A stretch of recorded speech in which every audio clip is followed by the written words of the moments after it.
श्री दुर्गाय नमः। श्रीमद्देवी भागवत महापुराण द्वितीय स्कंद द्वादश अध्याय। आस्तिक मुनि को जन की कथा, कद्रु और विनता द्वारा सूर्य के घोड़े के रंग के विषय में शर्त लगाना और विनता को दासी भाव की प्राप्ति, कद्रु द्वारा अपने पुत्रों को साप। सूत जी बोले, राजा जन्मेजय का वचन सुनकर सत्यवती पुत्र व्यास ने सभा में उन राजा से कहा। व्यास जी बोले, हे राजन सुनिए, मैं आपसे एक पुनीत कल्याणकारक रहस्यमय अद्भुत तथा विविध कथानकों के से युक्त देवी भागवत नामक पुराण कहूँगा। मैंने पूर्व काल में उसे अपने पुत्र सुखदेव जी को पढ़ाया था। हे राजन, मैं अपने परम रहस्यमय पुराण का श्रवण आपको कराऊंगा। सभी वेदों और शास्त्रों के सार स्वरूप तथा धर्म अर्थ काम मोक्ष के कारणभूत इस पुराण का श्रवण करने से यह मंगल और आनंद प्रदान करने वाला होगा। जन्मेजय बोले, हे प्रभु, यह आस्तिक किसका पुत्र था और यज्ञ में विघ्न डालने के लिए क्यों आया? यज्ञ में सर्पों की रक्षा करने के पीछे इसका क्या उद्देश्य था? हे महाभाग, उस आख्यान को विस्तार पूर्वक बताइए। हे सुब्रत, उस संपूर्ण पुराण को भी विस्तार के साथ कहिए। व्यास जी बोले, जरत्कारु एक शांत स्वभाव वाले ऋषि थे। उन्होंने गृहस्थ जीवन अंगीकार नहीं किया। उन्होंने एक बार वन में एक गड्ढे के भीतर अपने पूर्वजों को लटकते हुए देखा। तदंतर पूर्वजों ने उनसे कहा, हे पुत्र, तुम विवाह कर लो जिससे हमारी परम तृप्ति हो सके। तुम सदाचारी पुत्र के ऐसा कहने पर हम लोग निश्चित रूप से दुख मुक्त होकर स्वर्ग की प्राप्ति कर लेंगे। तब उन जरात्कारु ने उनसे कहा, हे मेरे पूर्वजों, जब मुझे अपने समान नाम वाली और अत्यंत वशवर्तनी कन्या बिना मांगे ही मिलेगी, तब मैं विवाह करके गृहस्थी बसाऊंगा। यह मैं सत्य कह रहा हूँ। उनसे ऐसा कहकर ब्राह्मण जरत्कारु तीर्थाटन के लिए चल दिए। उसी समय सर्पों को उनकी माता ने शाप दे दिया और वे अग्नि में गिर गए। कश्यप ऋषि की कद्रु और वनिता नाम की दो पत्नियां थीं। सूर्य के रथ पे जुते हुए घोड़ों को देखकर वे आपस में वार्तालाप में करने में लग गईं। उस घोड़े को देखकर कद्रु ने विनता से कहा, हे कल्याणी, यह घोड़ा किस रंग का है? वो यह मुझे शीघ्र ही सही बताओ। विनता बोली, यह अश्वराज श्वेत रंग का है। हे शुभे, तुम इसे किस रंग का मानती हो?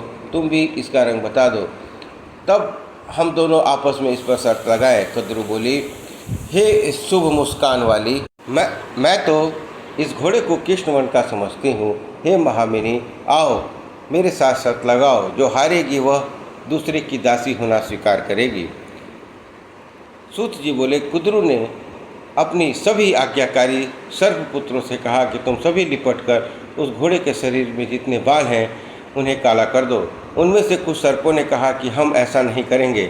उन सर्पों को कद्रु ने श्राप दे दिया कि तुम लोग जन्मेजय के यज्ञ में हवन की अग्नि में गिर पड़ोगे। अन्य सर्पों ने माता को प्रसन्न करने की कामना से उस घोड़े की पूंछ में लिपटकर अपने विभिन्न रंगों से घोड़े को चितकबरा कर दिया। तदंतर दोनों बहनों के साथ जाकर घोड़े को देखा। उस घोड़े को चितकबरा देखकर विनता बहुत दुखी हुई। उस समय सर्पों का आहार करने वाले महाबली वनिता पुत्र गरुड़ जी वहां आ गए। उन्होंने अपनी माता को दुखित देखकर यह पूछा, हे माता, आप दुखी क्यों हैं? आप मुझे रोती हुई प्रतीत सी हो रही हैं। हे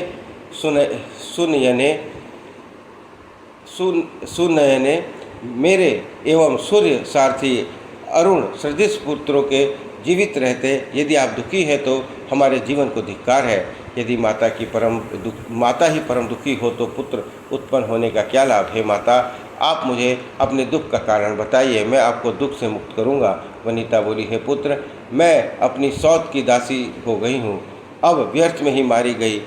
मैं क्या कहूँ? यह मुझसे अब कह रही है कि मैं उसे अपने कंधे पर ढोऊं। हे पुत्र, मैं इसी से दुखी हूँ। गुरु जी बोले, वे जहाँ भी जाने की कामना करेंगी मैं उन्हें ढोकर ले जाऊँगा। हे कल्याणी, आप शोक न करें, मैं आपको निश्चिंत कर देता हूँ। व्यास जी बोले, गरुड़ द्वारा ऐसे कहे जाने पर वीणा उस समय कद्रु के पास चली गई। महाबली गरुड़ भी अपनी माता विनता को दास्य भाव से मुक्ति दिलाने के उद्देश्य से कद्रु के सामने पुत्रों सहित अपनी पीठ पर बिठाकर सागर के उस पार ले गए। वहाँ जाकर गरुड़ ने कद्रू से कहा, हे जननी, आपको बार बार प्रणाम है। अब आप मुझे यह बताएं कि मेरी माता दासी भाव से निश्चित ही कैसे मुक्त होगी। कद्रू बोली, हे पुत्र, तुम स्वर्गलोक से बलपूर्वक अमृत लाकर मेरे पुत्रों को दे दो और शीघ्र ही अपनी अबला माता को मुक्त करा दो। व्यास जी बोले, कद्रू के ऐसा कहने पर पक्षी श्रेष्ठ महाबली गरुड़ उसी समय इंद्रलोक गए और देवताओं से युद्ध करके उन्होंने सुधा कलश छीन लिया। अमृत लाकर उन्होंने उसे अपनी विमाता कद्रू को अर्पण कर दिया और उन्होंने वनिता को दासी भाव से निस्संदेह मुक्त करा लिया। तब उसी सर्प स्नान करने के लिए चले गए।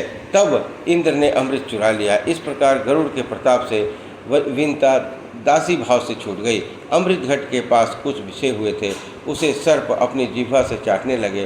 तब कुश के अग्रभाग के स्पर्श मास से ही वे 2 जीभ वाले हो गए। जिन सर्पों को उनकी माता ने शाप दिया था, वे वासुकी आदिनाग चिंतित होकर ब्रह्मा के पास गए और उन्होंने अपने शाप जनित भय की बात बताई। ब्रह्मा जी ने उनसे कहा, जरत्कारु नाम के एक महामुनि हैं, तुम लोग उन्हीं के नाम वाली वासुकी नाग की बहन जरत्कारु को उन्हें अर्पित कर दो। उस कन्या से जो पुत्र उत्पन्न होगा वही तुम लोगों का रक्षक होगा। वह आस्तिक इस नाग नाम वाला होगा, इसमें संदेह नहीं है। ब्रह्मा जी वह कल्याणकारी वचन सुनकर वासुकी ने वन में जाकर अपनी बहन उन्हें विनयपूर्वक समर्पित कर दी। जरत्कारु मुनि ने उसे अपने ही समान नाम वाली जानकर उनसे कहा, जब भी यह मेरा प्रिय करेगी तब मैं इसे परित्याग कर दूंगा। वैसी प्रतिज्ञा करके जगत्कारु मुनि ने उस जगत्कारु को पत्नी रूप में ग्रहण कर लिया।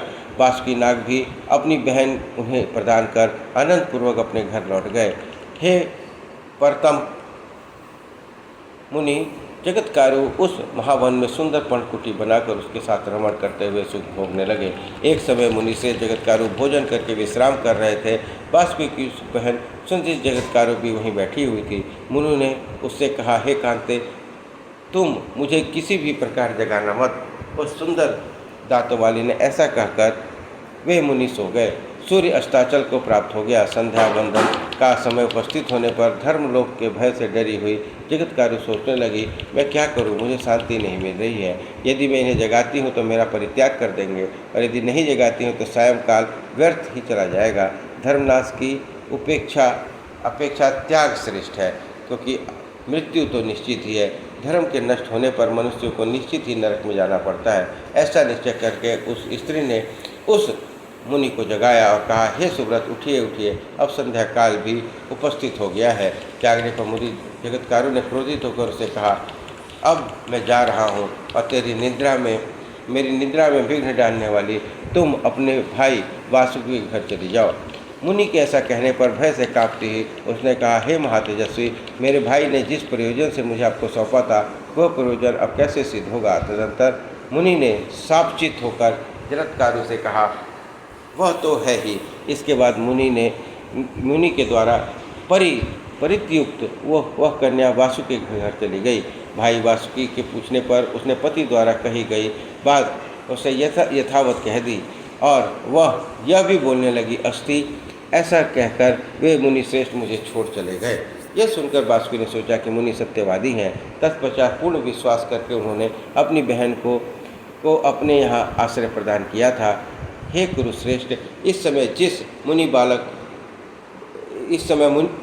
कुरुश्रेष्ठ कुछ समय बाद मुनि बालक उत्पन्न हुआ और वह आस्तिक के नाम से विख्यात हुआ।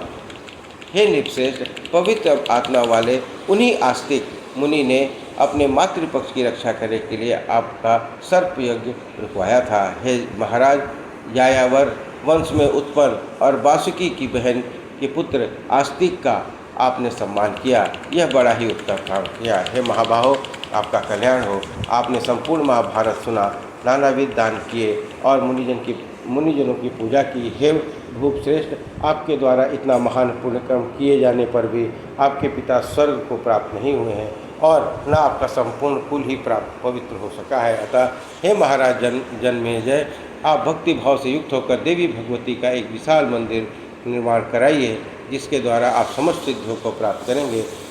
सर्वस्व प्रदान करने वाली भगवती दुर्गा परम श्रद्धापूर्वक पूजित होने पर सदा वंश वृद्धि करती हैं और राज्य को सदा स्थिर प्रदान करती हैं। हे भूपश्रेष्ठ, विधि विधान के साथ देवी यज्ञ करके आप महादेवी भागवत नामक महापुराण का श्रवण कीजिए। अत्यंत पुनीत भवसागर को पार उतारने वाली अलौकिक तथा विविध रसों से संपृक्त इस कथा को मैं आपको सुनाऊंगा। हे राजन, संपूर्ण राज संसार में इस पुराण से बढ़कर अन्य कुछ भी श्रवणीय नहीं है और भगवती के चरणारविंद के अतिरिक्त अन्य कुछ भी आराधनीय नहीं है। हे नृपश्रेष्ठ, जिसके प्रेम पूरित हृदय में सदा भगवती विराजमान रहती है, वे ही सौभाग्यवती, ज्ञानवान और धन्य हैं। हे भारत, इस भारत भूमि पर वे ही लोग सदा दुखी दिखाई देते हैं जिन्होंने कभी भी महामाया अंबिका की आराधना नहीं की है।